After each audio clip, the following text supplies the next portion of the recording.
पाणी माझ्या दिशेला येऊन माझ्या छातीवरती पडले. तर ते अवघे स्किनवर भाजले होते.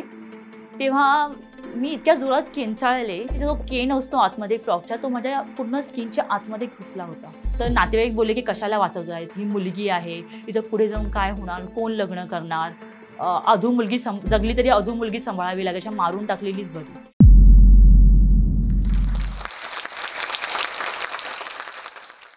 नमस्कार, मी Mitali Vilas Sonawane, super model India व ॲक्ट्रेस. मी तुम्हाला जोश टॉक माध्यमातून माझी कहाणी सांगणार आहे. मी 5 वर्षाची असताना माझ्यासोबत एक अपघात घडला होता. मी मामाच्या घरी होते व माळ्यावरून खाली उतरताना माझा तोल गेला. खाली स्टोववरती गरम पाणी होते पातेल्यामध्ये आणि माझा पाय घसरला आणि मी गोल फिरले. गोल फिरताना माझ्या हातामध्ये खेळणं होतं, त्यामुळे मी शिडीला पकडू नाही शकले. माझा तोल जाताच माझा उजवा हात पाण्याच्या पातेल्याला लागला आणि ते पाणी विरुद्ध दिशेला जाण्याऐवजी टोप विरुद्ध दिशेला गेला व पाणी माझ्या दिशेला येऊन माझ्या छातीवरती पडले. तर ते अवघे स्किनवर भाजले होते. तेव्हा मी इतक्या जोरात किंचाळले तर सर्व जमा झाले. तेवढे माझे छोटे मामा जे होते ते धावत आले आणि माझ्या अंगावरती थंड पाणी ओतलं. बट त्यांना सुचेना की काय करू. त्यांनी घाईघाईत कैची घेऊन तो जो अंगाला माझ्या नायलॉनचा फ्रॉक चिकटला होता तो कापण्यासाठी त्यांनी कात्री घेतली आणि त्यांनी तो कापला. परंतु त्याच्यामध्ये जो केन असतो आतमध्ये फ्रॉकच्या तो माझ्या पूर्ण स्किनच्या आतमध्ये घुसला होता. आणि मी बोलले, "मामा घाबरू नका तुम्ही." मी तेव्हा न रडता तेव्हा मला कळालं की मी रडू नाही शकत सध्या, कारण की माझ्यासोबत काहीतरी झालंय त्याच्यावरती मला पहिलं उत्तर देणं आहे. तेव्हा मी माझ्या बुद्धीने सांगितलं की तो केन तुझ्या हाताने काढ. तेव्हा मी माझ्या हाताने तो केन असा बाजूला काढला आणि तिकडे आजूबाजूच्या लोक जमा झाले तर बोलू लागले की जे हॉस्पिटलला जाऊया. तर माझ्या मामा लोकांनी मला तात्काळ जे हॉस्पिटलला मला घेऊन गेले. जे हॉस्पिटलला गेल्यावरती तिकडे ऑलरेडी बर्न युनिट फुल होते, बेड अवेलेबल नव्हता आणि मी खूप लहान असल्यामुळे डॉक्टरांना असं वाटलं की हिला जर आपण बर्न युनिटला ठेवलं तर ही घाबरून जाईल. तर मग त्या लोकांनी असा डिसिजन घेतला की मला लहान मुलांच्या जनरल वॉर्डमध्ये ठेवण्यात येईल आणि मला इतकी आग होती की मला ह्यातलं काहीच कळत नव्हतं की काय चालू आहे. तेवढ्यात एका स्टाफ नर्सने माझ्या पूर्ण अंगाला मध लावलं आणि सलाईन थ्रू मला एक इंजेक्शन दिलं आणि मी बेशुद्ध झाले. आणि हे सगळं करत असताना मला माझ्या मम्मीची उणीव जाणवत होती. पण मम्मी ही जालना येथे पोलीस ट्रेनिंगला गेली होती आणि ज्या क्षणी तिला कळलं की माझ्या मुलीला असा अपघात घडला आहे, तेव्हा ती तिकडून तात्काळ निघाली आणि सकाळी 8 वाजता ती हॉस्पिटलमध्ये येऊन पोहोचली. तर तिला सुचेनाच की हे काय झालंय आणि कसं झालंय. तेव्हाच तिला त्याच क्षणी कळलं की तिचे मम्मीचा आत्तेभाऊ व भाचीजावई ह्यांचा अपघातात मृत्यू झालाय आणि त्याच गोष्टीमध्ये माझाही अपघात झालाय, त्याच गोष्टीच्या कारणास्तव. तर मम्मीने तेव्हा मम्मीच्या पायाखाली जमीन ऑफकोर्स हललीच होती.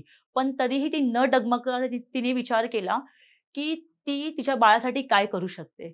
ती धावत डॉक्टरांकडे गेली. डॉक्टरांना विचारले, "डॉक्टर मला माझ्या मुलीला वाचवायचंय, बरं करायचंय, मी काय करू?" डॉक्टर बोलले, "तुम्ही काही घाबरू नका. तुमची मुलगी बरी होऊन जाईल." तर मम्मीला थोडा धीर आला, की माझी मुलगी बरी होईल. पण 3 दिवसानंतर तिला कळालं, की तिच्या मुलीच्या उजव्या बगलेमध्ये एक छोटासा हिरवा डाग आला आहे. आता तो डाग कसला आहे तिला कळालं होतं, बट स्वतःचं मूल असल्यावर कोणी एक्सेप्ट करायला मागत नाही. ती धावत पुन्हा डॉक्टरांकडे गेली आणि सांगितलं, की माझ्या मुलीच्या इकडे हिरवा डाग कसला आलाय. तेव्हा डॉक्टरांनी सांगितलं, की ते सेप्टिक आहे. सेप्टिक झालं आहे तिला आणि बघता-बघता काही तासामध्येच ते सेप्टिक माझ्या पूर्ण उजव्या बाजूवरती पूर्णपणे पसरलं. आणि मी पूर्णपणे कोमामध्ये गेली. माझं पूर्ण शरीर थंड पडलं होतं आणि फक्त माझ्या मानेजवळची धुकधुकी अशी उडत होती. तर मम्मीला असं होतं, की माझी मुलगी आता संपलीच आहे, आता मी काय करू हिला वाचवण्यासाठी? तेव्हा माझे पप्पा, त्यांचे नातेवाईक सर्व तिकडे जमा झालेच होते. मम्मी पूर्ण हतबल झाली होती, की आता म्हणजे कसं करायचं माझ्या मुलीला? तेवढ्यात असं झालं, की माझे जे तिकडे आलेले जे नातेवाईक होते, ते बोलले, की आता असं ही शरीरामध्ये ऑलमोस्ट ही मेलीच आहे, तर कशाला हिला जगवायचं आहे? कारण मम्मीचं असं होतं, की मला वाचवायचं आहे माझ्या मुलीला. तर नातेवाईक बोलले, की "कशाला वाचवतायत? ही मुलगी आहे. हिचं पुढे जाऊन काय होणार? कोण लग्न करणार? अधू मुलगी जगली तरी अधू मुलगी सांभाळावी लागेल, मारून टाकलेलीच बरी." असे अनेक प्रश्न त्यांनी उचलले आणि सांगितलं, की "आता इकडेच तिला सोडून द्या तुम्ही, असं पण ती अशीही मेलेलीच आहे."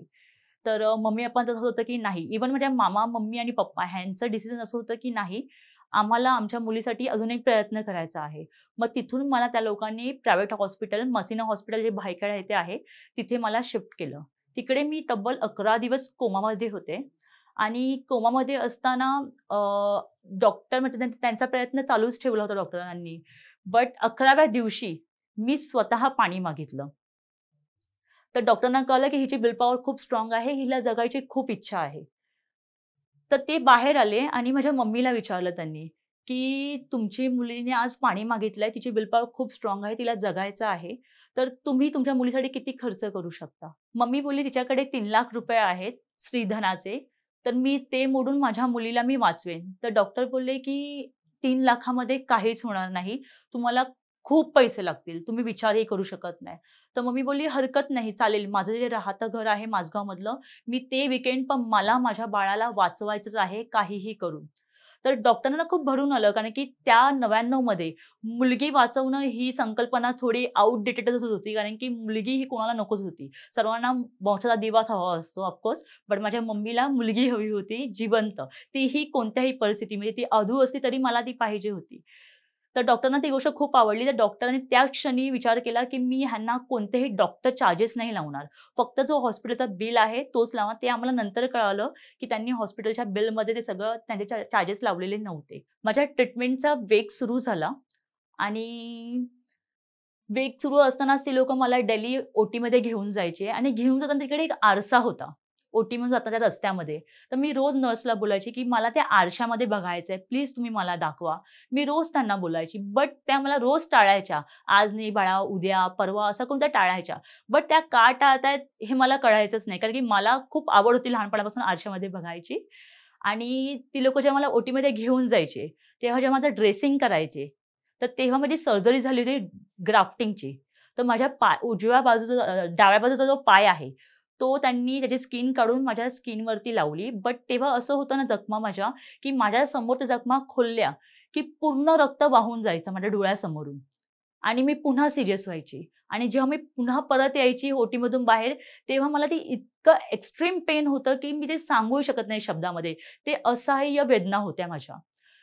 तेव्हा मी सीरियस व्हायचे. तेव्हा तो आरसा मला कळायचा नाही, की तो आरसा तिकडे मला बघायचा आहे. मला काहीच कळायचं नाही. जेव्हा मी पुन्हा रिटर्न यायची, जेव्हा मी 3 आईस्क्रीमचे कप खायचे, तेव्हा माझा जो आतला दाह होता, हा शांत व्हायचा. हे सगळं चालूच असताना माझा प्रवास हॉस्पिटलला 2 महिने 2 दिवस चालूच राहिला आणि त्यानंतर तिकडे माझा वाढदिवस साजरा करण्यात आला आणि तो माझ्यासाठी अविस्मरणीय क्षण होता. कारण की मी तेव्हा घरी येणार होती. आणि जेव्हा मी घरी आली, घरी येताच मी पाहिलं स्वतःला. मी माझे छोटेसे म्हणजे माझी हाईट आता खूप जास्त आहे ॲज अ मॉडेल, बट तेव्हा माझी हाईट फार छोटीशी होती. आणि मी उंच अशी म्हणजे टो करून अशी आरशामध्ये बघत होती, की मी कशी दिसते. आणि माझ्या अंगाला पूर्ण क्रेप बँडेड होतं. फक्त माझा डावा हात खुला होता. डोक्यापासून माझ्या पायापर्यंत क्रेप बँडेडने मी पूर्णपणे बांधली गेली असायची, कारण की आतमध्ये जखमा होत्या आणि त्या जखमा पूर्णपणे सुकलेल्या नव्हत्या. तर मी आरशामध्ये बघितलं आणि आरशामध्ये बघून मला असं होतं, की मी खुश होते, की मी घरी आली आहे आणि मी जिवंत असल्याचा आनंद मला हा खूप जास्त द्विगुणित होता. आणि तेव्हा सगळ्यांना माझ्या घरच्यांना बघितलं, जेव्हा मी आरशात बघते त्यांच्या डोळ्यामध्ये पाणी आलं. पण जेव्हा मी एक हात वर करून डान्स करू लागले, की मी घरी आले, तेव्हा त्यांनाही बरं वाटलं. तेही खुश झाले. आणि तेवढ्यात माझी मम्मी आहे ना, बाहेर निघून गेली. तेव्हा मला असं वाटलं, की तिला म्हणजे आनंद नाही झाला का मी घरी आल्याचा? ती अशी का निघून गेली? आणि जेव्हा ती 2 तासानंतर पुन्हा रिटर्न आली, तेव्हा ती एक टेप रेकॉर्ड आणि खाली कॅसेट्स घेऊन आली. आणि त्या कॅसेट्स ब्लँक होत्या आणि तिने मला सांगितलं, की "बाळा, मला आता माझ्या ट्रेनिंगला पुन्हा परत जावं लागेल. आपल्याला पैशाची खूप गरज आहे, तर मला जॉब करणं खूप गरजेचं आहे. तर मला ट्रेनिंगसाठी हे जावंच लागेल. पण हा टेप रेकॉर्डर ह्यासाठी आहे, की हा ब्लँक कॅसेट तू टाक आणि तुला घरामध्ये कोणी तुझं ऐकलं, नाहीही ऐकलं, तर तू ते मला तू रेकॉर्ड करून ठेव आणि जेव्हा मग मी पुन्हा रिटर्न येईन ना, तेव्हा मी त्यांना नक्की ओरडेन. तर आता मला जावं लागेल." तिने तिचे डोळे पाण्याने भरले होते. एवढ्याशा बाळाला घट्ट मिठी मारून तिने सांगितलं, की "मी जातेय बाळा आता." आणि ती चालली होती तर मला वाईटही वाटलं फार, की माझी मम्मा एवढं लहान बाळाला सोडून चालली आहे. बट ती तिकडे गेली आणि देवगिरी गाडीने ती पुन्हा जालना येथे ट्रेनिंगसाठी गेली. आणि माझ्या वेदना आहे तशाच होत्या. मी बेडवर होती आणि मग मम्माचं ट्रेनिंग असं वेदना चालूच होत्या, त्या काही बऱ्या व्हायच्याच नाही. त्या काळी फोनही नव्हते. बऱ्यापैकी फोन नव्हते आणि तिलाही जिकडे फोन होते, ते फक्त आठवड्यातून एकदा कॉल करायला बोलायचे आणि ती मला फोन करायची, की "तू कशी आहे बाळा?" आणि माझं एकच असायचं, की "मी बरी नाही, मला खूप दुखतंय मम्मी."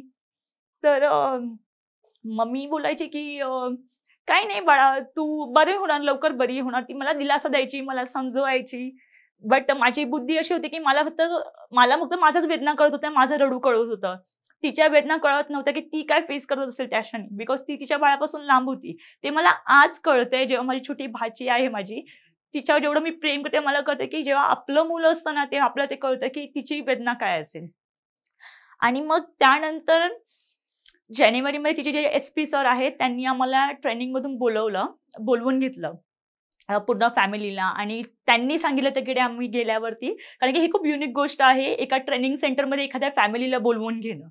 तर त्यांच्या एस-पी सरांनी बोलवलं आणि सांगितलं, की तुमची जी मुलगी आहे, म्हणजे तुमची जी मम्मी आहे, तुमची जी मम्मी आहे, ती खूप ब्रेव्ह आहे. तिने एवढं लहान मूल सोडून तिने जी पोलीस ट्रेनिंग कंप्लीट केली आणि तिची आसुही सतत गळतच होती. तेव्हा त्याचा एवढा फरक नाही पडला, बट आज कळतंय, की तिने काय फेस केलं असेल. आणि मग हा प्रवास असा चालू झाला. मम्मी जेव्हा पुन्हा रिटर्न आली, तेव्हा आमच्या तिथे तिन्ही भावंडांचा आनंद गगनात मावत नव्हता, की आमची मम्मी पुन्हा आमच्याकडे आली आहे. ती भले 12 तास ड्युटी करून पुन्हा यायची, पण तो आनंद होता, की ती माझ्याकडे आहे आता. आणि असाच प्रवास चालू राहिला. मग तिने मला पुन्हा शाळा सुरू केली. शाळेत जावं लागलं. मी स्कूलमध्ये गेली आणि जेव्हा मी स्कूलमध्ये गेली, तेव्हा स्कूलमधले मुलं माझ्याकडे असे बघू लागली, जसं काही एखादा एलियन त्याच्यासमोर येऊन उभं राहिला आहे. तर मला होणाऱ्या वेदनांपेक्षा त्यांच्या नजरा मला जास्त टोचत होत्या, की ते माझ्याकडे कसे बघतायत. पण शिक्षकांनी मात्र असं नाही केलं. शिक्षकांनी मला खूप छान ट्रीट केलं. त्यांनी मला त्यांच्या जवळच बसवायचे. मला पेपर लिहिता नाही यायचा. उजव्या हातावरती स्कार्स असल्यामुळे मला लिहिता नाही यायचं. त्यांनी मला पेपर वगैरे लिहून द्यायचे. मदत करायचे पेपर लिहून द्यायला. मी उत्तर सांगायची. असं करता मी माझं शालेय शिक्षण मी पूर्ण केलंच आणि थोडं मलाही बरं वाटायला लागलं होतं, कारण की 10वी पर्यंत मी माझं शिक्षण कंप्लीट केलं. आता वेळ आली मला कॉलेजला जाण्याची आणि मग मी कॉलेजला जाण्यासाठी मला असं होतं, की तिकडचे लोकं मला काय बोलतील? ती मुलं मला एक्सेप्ट करतील की नाही करतील?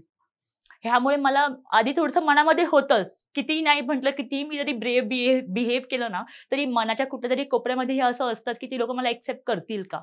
तर मी आतमध्ये गेले पहिल्यांदा कॉलेजला आणि खूप उंचावरती पाहिलं, कारण की तेव्हा बेंच वरती-वरती चढत जात होते. मी सिडनेम कॉलेजमध्ये ॲडमिशन घेतलं आणि एका मुलीने हळूच माझ्याकडे बघून मला असं खुणवलं, की माझ्या बाजूला येऊन बस. तिचं नाव प्रतीक्षा शिंदे आहे आणि ती आज पोलीस ऑफिसर आहे. तर तिने माझ्या बाजूला बसायला घेतलं. आणि कॉलेजमध्येही त्याच नजरा होत्या, की कोणाला दया यायची, कोणाला किळस वाटायची, कोण फक्त निथळ नजरेने बघायचं. तर मी बऱ्याचशा जेव्हा मी लोकलमधून ट्रॅव्हल करायची, तेव्हाही असंच व्हायचं, की लोकं माझ्याकडे बघायचे. तर मला असं होतं, की ह्या ज्या नजरा आहेत ना, ह्यासाठी मी काहीतरी केलं पाहिजे. मी प्रत्येकाला ते उत्तर नाही देऊ शकत पर्सनली, की जाऊन, की असं नाही, असं नाही, असं मी नाही करू शकत. तर ह्या ज्या गोष्टी आहे, ह्या गोष्टींना मला उत्तर द्यायचं होतं आणि मी ठरवलं, की मी आता काय करेल. मी मास्टर्स डिग्री कंप्लीट केले. ICWला ॲडमिशन घेतलं आणि असं होतं, की आता मी जॉब करू, की मी काय करू? तर मला जॉब करण्यापेक्षा जास्त होतं, की ह्या ज्या नजरा आहेत लोकांच्या बघण्याचा दृष्टिकोन, तो मला बदलण्याची खूप गरज होती. तर सौंदर्य हे कुठून सुरू होतं? तर मी त्याचं सगळ्यात पहिलं मॉडेलिंग क्षेत्राला सिलेक्ट केलं.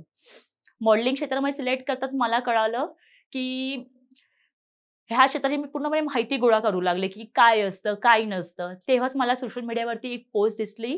मी मराठी जो चॅनल आहे, त्याच्यावरती एक रिएलिटी शो येणार होता, मुंबईची सुकन्या करून. त्यामध्ये तुम्हाला मॉडेलिंग, डान्सिंग, अदरवाईज सिंगिंग किंवा कोणतीही एखादी एक कला, ती तुम्हाला ॲक्टिंग तुम्हाला कंपल्सरी आली पाहिजे आणि डान्स आणि सिंगिंगमध्ये ऑप्शन होते. तर त्यातले माझ्याकडे 3 कला होत्याच.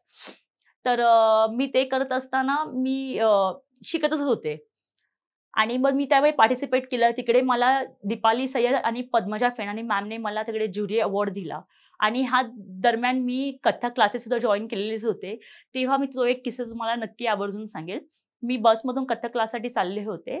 डॉक्टर रुपाली देसाई हे माझे गुरु आहेत आणि तेव्हा तिकडून ना एक मुलगी माझ्यासारख्या म्हणजे जवळपास वयाची मुलगी होती आणि मी बसले होते आणि मी बसमध्ये बसले होते. ती येऊन माझ्या बाजूला बसली आणि एकदम करंट लागल्यासारखी फट करून उठली आणि बोलते, "ई!"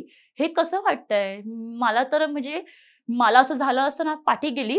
पाठी म्हणजे अगदी एकदम लिटल थोडंसं पाठी सीटच्या. तिचा मित्र उभा होता. त्याला बोलते, मला असं झालं असतं ना, तर मी घराबाहेर सुद्धा पडली नसते. हे कसं वाटतं असं अंग घेऊन मी चालते. पण मी माझे स्कार्स नाही लपवायचे. मला आवडतच नाही, की मी का लपवू?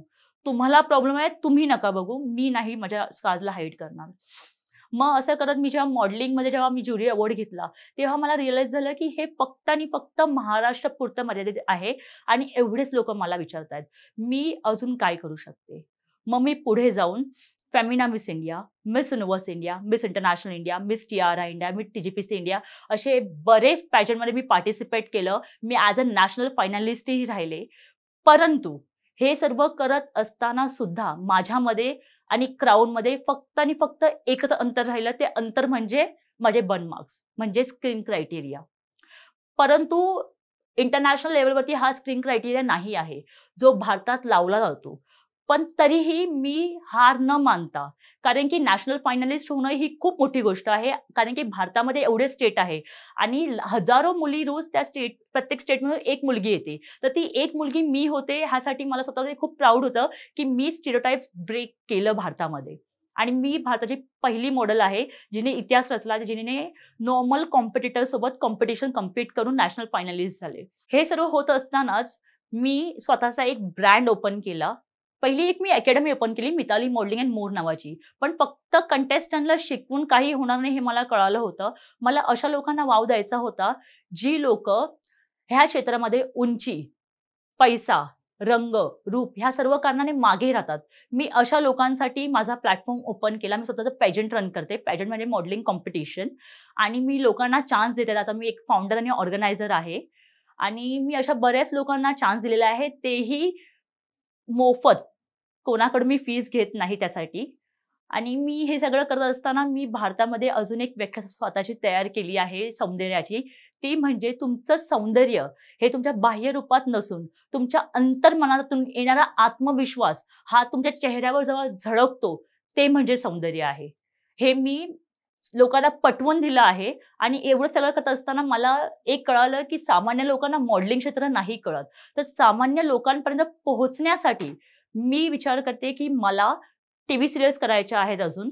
तसं मी ऑलरेडी एक म्युझिक अल्बम मी केला आहे, शॉर्ट फिल्म मी केली आहे. पण मला आता एक टीव्ही सीरियल ही करायची आहे. आणि ह्याचबरोबर मी तुम्हाला हेही सांगेन सर्वांना, की आयुष्यामध्ये कितीही निगेटिव्हिटी आली, कितीही नकारात्मक विचार आले, कितीही अडचणी आल्या, ह्याच्यावर तुम्हाला सकारात्मक दृष्टीने त्याला बघून तुमचा प्रॉब्लेम सॉल्व्ह तर नाही होणार, पण 50% सॉल्व्ह होईल आणि तुम्हाला तुमचा मार्ग मिळेल. जहाँ चाह होती है, वहाँ राह होती है. Thank you. हा व्हिडिओ आपल्याला कसा वाटला हे आम्हाला कमेंट सेक्शनमध्ये कळवा आणि आपल्या मित्रांसोबत शेअर करायला विसरू नका.